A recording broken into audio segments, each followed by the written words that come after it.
Salut à tous, aujourd'hui sur TechNash on est place des Vosges parce qu'en fait il y a la présentation des nouveaux produits Fitbit juste à côté. Donc je vous propose de ne pas perdre de temps et d'aller voir les nouveaux produits Fitbit tout de suite sur TechNash. Ça se passe à la galerie Niki Diana Marquardt qui se trouve pas très loin de Bastille à Paris.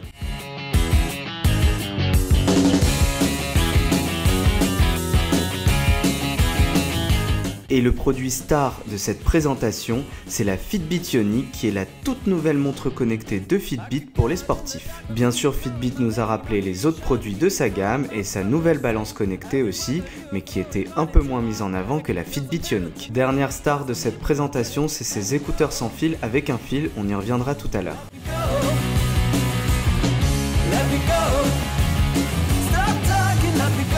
Bon, clairement, le thème c'était le sport dans cette présentation et on avait le droit à un vélo où il fallait pédaler.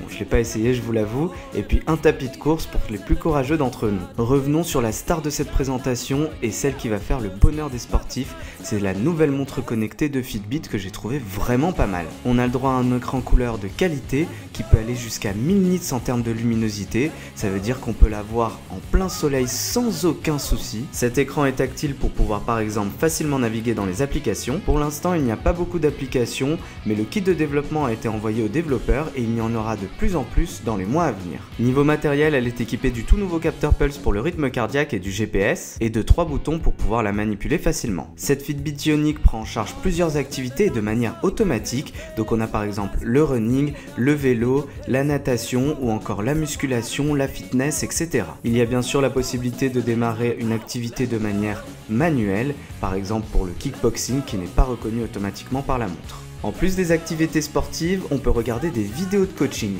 J'ai trouvé ça très sympa, même si je suis pas sûr que je l'utiliserai, mais pour ceux que ça intéresse, c'est plutôt bien fait. On nous montre la position et ensuite le compteur démarre. Une fois qu'on a terminé, on peut avoir toutes les informations sur notre séance, y compris le rythme cardiaque, puisqu'elle est équipée du capteur Pulse. On a aussi accès, et ça c'est très pratique, aux informations de notre activité de la journée, avec le nombre de pas, le rythme cardiaque, le nombre de kilomètres parcourus, etc. Dernier point sur l'accès sport et coaching de cette montre, c'est la possibilité de faire des séances de relaxation.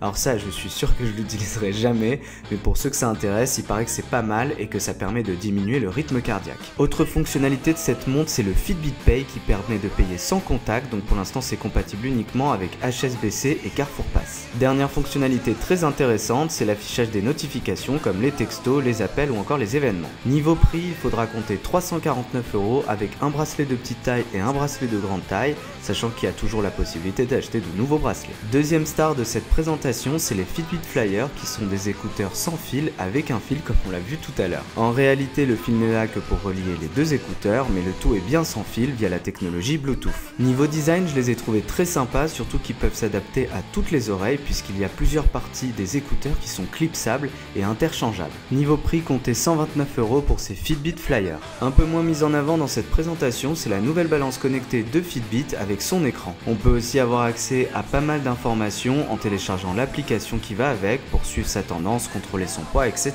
Niveau prix, il faudra compter 129 € pour cette Fitbit Aria 2. De retour place des Vosges parce que la présentation des produits Fitbit c'est terminé. Moi j'ai beaucoup aimé la Fitbit Ionic, donc j'ai hâte de la tester. On verra si Fitbit me la prête.